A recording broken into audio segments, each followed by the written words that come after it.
बिस्मिल्लाहिर्रहमानिर्रहीम। अस्सलाम वालेकुम। आज हम चलकर एक न्यू रेसिपी बनाते हैं और रेसिपी क्या बनाते हैं चलकर हम देखते हैं कि आज हम बनाने चलते हैं चिकन कढ़ाई। चिकन कढ़ाई के लिए मैंने क्या है कि मैंने 1 किलो यहाँ पर चिकन ले जिसे मैंने साफ़ करके तकरीबन 2 से 3 टेबल स्पून मैंने अदरक लहसुन का पेस्ट और शान कढ़ाई मसाला,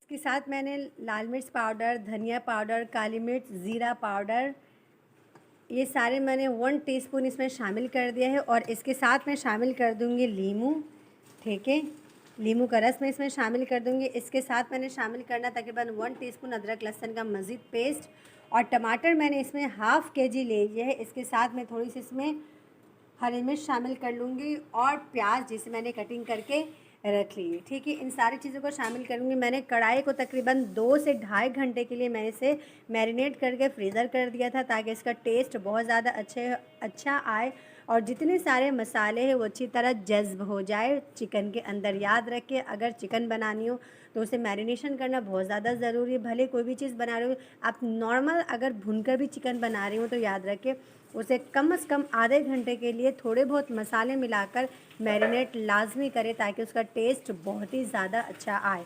तो चले चलकर अब हम बनाते हैं। इसके साथ मैं शामिल कर दूंगी हरी मिर्च जिसे मैंने कटिंग करके रखी है, 4 से 5 अदद छोटी हरी मिर्च जो बहुत तेज़ है। और मैं इसे चलाकर अच्छी तरह फ्राई कर लूँगी और मैं इसे चम्मच चलाती रहूँगी ताकि ये कहीं भी कम और ज़्यादा ना रह जाए, लाइट ना हो, कहीं डार्क ना हो जाए ताकि उसका टेस्ट ख़राब हो जाए। इसका कलर इस वजह से ब्राउन पहले से हमें नज़र आ रहा है क्योंकि आपको पता ऑलरेडी मस्टर्ड ऑयल है, तो मस्टर्ड ऑयल का काम ही है कि उसका कलर को चेंज कर देना। प्याज देखिए तकरीबन ब्राउन हो चुकी है, ठीक है, बहुत ज़्यादा नहीं, देख सकते लाइट है, बहुत लाइट मैंने ब्राउन किया। और इसमें ऑयल का इस्तेमाल थोड़ा ज़्यादा कर लिएगा और ज़रूर नहीं है कि अगर आपको ऑयल आप नहीं खा सकते या फिर आपको किसी तरह के मना है तो आप ऑयल कम यूज़ कर लिए। वैसे कढ़ाई में ज़्यादा ऑयल हो तो ज़्यादा बेटर है, ठीक है। अब फ्राई होने के बाद मैं इसमें शामिल कर दूँगी सारी चिकन जिसे मैंने पहले से 2.5 घंटे पहले मैंने मैरिनेट करके रख ली है।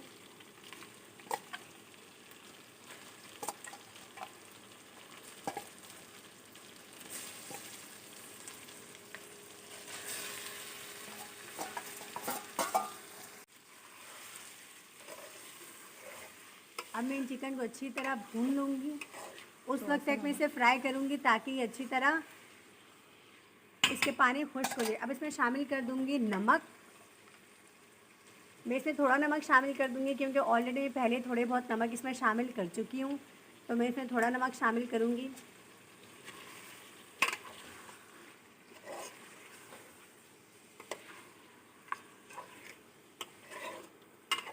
उस वक्त तक मैं इसे फ्राई करूँगी जब तक इसके ऑयल अलग ना हो जाए और पानी खुश्क ना हो जाए।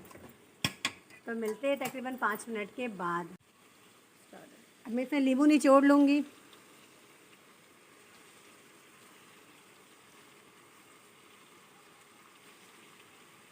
याद रखें कि बीज इसमें से साफ़ कर लीजिएगा वरना मुंह पे अगर बीज आ जाए तो वो आपका सालन भी कड़वा हो जाएगा और अच्छी चीज़ भी आपको बुरी लगने लगेगी। तो बीज अच्छी तरह साफ़ कर लीजिएगा। अगर उसमें डल भी जाए तो आप उसे निकाल लीजिएगा। अब मैं इसमें तकरीबन 2 टीस्पून लहसुन अदरक का पेस्ट शामिल कर लूँगी। अब मैं इसे चला लूँगी अच्छी तरह। मैं ज़्यादातर कोशिश करती हूँ घर के मसालों से ही मज़ेदार खाना बनाऊँ। घर के मसालों से बनाना ही फ़न है, बाहर के मसाले से तो कोई भी खाना बना सकता है, घर का मसाला बनाना मज़ेदार। मुझे उम्मीद है आपको मेरी रेसिपी पसंद आएगी ज़रूर। आप अपनी राय में ज़रूर शामिल कीजिएगा कि आपको रेसिपी कैसी लगी। ऑयल तकरीबन बाहर आना शुरू हो गया और देखिए चिकन हमारी भुन चुकी है, कलर भी चेंज होना शुरू हो गया। अब मैं इसमें सारे टमाटर शामिल कर दूंगी।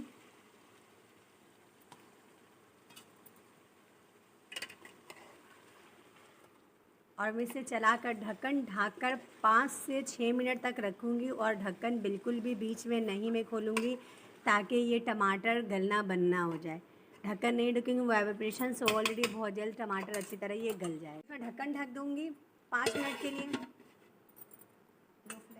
और फ्लेम में इसे लो कर दूँगी। 5 मिनट हो चुके हैं। अब मैं इसे ढक्कन हटाऊंगी और ढक्कन हटाने के बाद मैं देखूंगी, ये देखिए तकरीबन मेल्ट होना शुरू हो गया। अब मैं ढक्कन नहीं ढाकूंगी और फ्लेम तेज़ रखकर अच्छी तरह मैं भून लूँगी। टमाटर तकरीबन मेल्ट हो चुका है।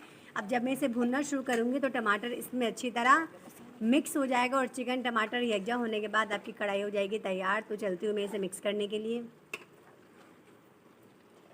कढ़ाई देखिए रेडी हो चुकी है और ऑयल इसके सारे अलग हो चुके हैं, ठीक है। अब मैं इसे सर्व के लिए बाहर निकाल दूँगी, ठीक है। अब हमारे ये तैयार है खाने के लिए। अब मैं चूल्हा बंद कर दूँगी और चूल्हा बंद करने के बाद ये रेडी हो चुका खाने के लिए। रेडी हो चुका अब खाने के लिए। अब मैं इसे मैरिनेट कर लूँगी। गार्निशिंग के लिए मैंने इसमें अदरक डाल दिया है। आप इसे अदरक, लीमू, हरा धनिया, हरी मिर्च के साथ आप इसे नोश फरमाएँ। और अगर आपको मेरी रेसिपी पसंद आई हो तो आप बिल्कुल भी लाइक और शेयर करना नहीं भूलिएगा। और जो फर्स्ट टाइम मेरे चैनल में हाज़िर है वो सब्सक्राइब करना बिल्कुल भी नहीं भूलिएगा। नेक्स्ट वीडियो के लिए आप लाजमी सब्सक्राइब करें और शेयर करें।